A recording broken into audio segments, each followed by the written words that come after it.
आज भी यही निज़ाम खुम्स जो है उसने मकतब तशय्यो को मजबूत किया हुआ है।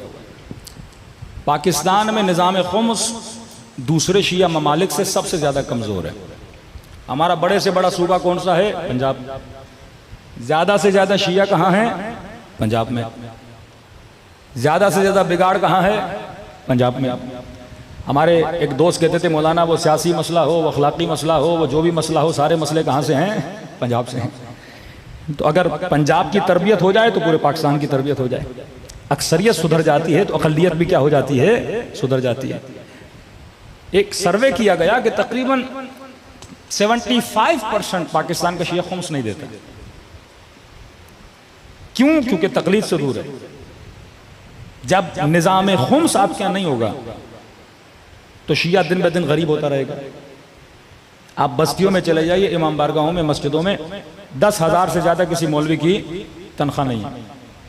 अब जो मौलाना इस महंगाई के ज़माने में 10,000 रुपये तनख्वाह लेगा तो वो आपके बच्चों की फिक्र करेगा या अपने बच्चों की करेगा? वो सिर्फ 5 वक्त की नमाज पढ़ाएगा, ना कोई किताब पढ़ेगा, ना कोई मुतालिया करेगा। ज़्यादा से ज़्यादा यही तवज्जो होगी, फला जनाजा पकड़ लो, फला निकाह पकड़ लो। क्योंकि इंसान को अल्लाह ने पेट दिया है और पेट की भूख तो हर कोई इंसान बुझाना चाहता है।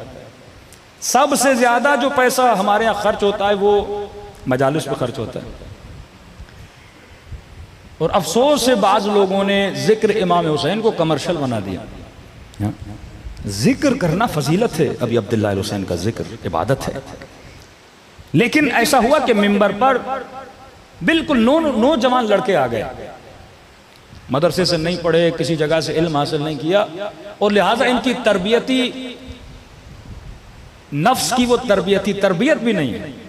कि आप देखते हैं पंजाब में 14 साल का बच्चा, 17 साल का बच्चा, 20 साल का बच्चा, अब आवाज़ अच्छी है, शक्ल अच्छी है, 4 शेर अच्छे याद कर लेता है, मजमा बाबा कर रहा है। अब होता क्या है कि वो इन्हीं मजलिसों से लाखों रुपए कमाते हैं। चलो मजलिस से अगर अल्लाह पैसा दे भी रहा है तो अपनी ज़ात पे खर्च करो, जो बच जाए वो फिर इमाम हुसैन के अज़ादारों पे खर्च करो ना, वो फिर गरीबों पे खर्च करो। अब क्योंकि तरबियत नहीं है तो जिस तरह आज के ज़माने के दुनियादार लोग अपने माल लोगों को दिखाते हैं, मेरा घर, मेरी गाड़ियां, तो अब जवानी में 17 साल में इतना पैसा आ गया, करोड़पति बन गए। 20 साल में इतना पैसा आया, करोड़पति बन गए। तो लिहाजा ये बच्चे किस में जाते हैं? इन्हीं सेल्फियों में। वो गाड़ियां दिखा रहा है। मैंने पंजाब के जाकिर को देखा, तकरीबन 7 गाड़ियां उसने खड़ी की हुई हैं, कीमत तकरीबन 5-7 करोड़ उनकी गाड़ियों की कीमत। इतना बड़ा घर दिखा रहा है और नीचे लिख रहा है कि ये मौला हुसैन का फजल करम है। ये तरबियत इमाम हुसैन है कि तुम अपना माल लोगों को दिखाओ? ये तरबियत इमाम हुसैन है कि लोगों को दिखाओ मेरे पास इतना है? कतअन अहले बैत अलैहिस्सलातु वस्सलाम की रविश नहीं थी।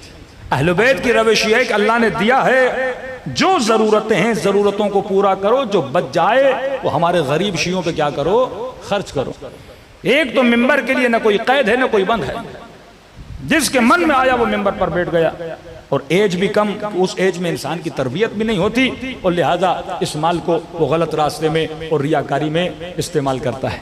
लेकिन अगर मजालिस भी हों, उसके साथ साथ कौम अगर खुम्स की पाबंद हो जाए कि आधा खुम्स सहमे सादात है, कि अगर कौम खुम्स की पाबंद हो जाए, पाकिस्तान तो क्या पूरी दुनिया में कोई गरीब सैयद नहीं होना चाहिए।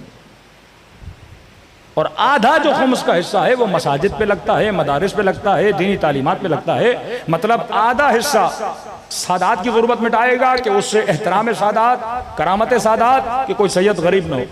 आधा हिस्सा जो है शिया गरीब आबादी पे लगेगा, कि मतलब कोई शिया गरीब भी ना हो, कोई शिया बीमार हो जाए हॉस्पिटल के पैसे नहीं, उसी से बनेगा। आपकी मस्जिदें आबाद होंगी, आपके मदारिस आबाद होंगे। आज कोई भी मौलाना मदरसा खोलता है, मदरसे चलाने के लिए परेशान है कि मौलाना 10 बच्चे मदरसे में हैं, इनका खर्चा हम कैसे चलाएं। ये वो सिस्टम था जो अहले बैत देकर गए कि जब तक विलायत के साथ जिक्र ज़कात है, आपकी नेटवर्क ऑफ विलायत तभी चल सकता है जब आपका इकोनॉमिकल सिस्टम क्या हो? मजबूत हो। इमाम खुमैनी ने जब ईरान में इनकलाब लाया, खबरदार किया हौज़ा इल्मिया को, कभी भी हुकूमत से पैसे न लेना, क्योंकि जो होजा हुकूमत से पैसा लेता है वो हुकूमत की तारीफ करेगा, कभी उस हुकूमत पे अम्र बिल मारूफ नहीं मुनकर नहीं करेगा। कि हमेशा होजे मासूमीन के जमाने से आज तक आजाद रहे, लोगों ने अपनी जेब से खुम्स दिया और उसी खुम्स के जरिए से क्या हुआ, होजा इल्मिया का सिलसिला चला। तो नस्लों को अगर इस नेटवर्क को मजबूत करना है, हमें मासूमीन की तालीमात पे पाबंद होना होगा। आज इतना प्रोपेगंडा आपके इज्तिहाद के खिलाफ क्यों किया जा रहा है? क्योंकि इन्होंने इराक में देख लिया कि इराक को कभी तबाह न कर सके। आप मत सोचिए कि अमेरिका इराक में आया था कि प्लेट में रख के इराक शियों को दे दे और आप 25-25 मिलियन शिया जाएं और 40 इमाम हुसैनी को मनाएं। इन्होंने ये नहीं सोचा था कि हम यमन में जाएंगे और प्लेट में रख के ज़ैदी शिया को यमन दे देंगे। इनकी प्लानिंग्स कुछ और थी।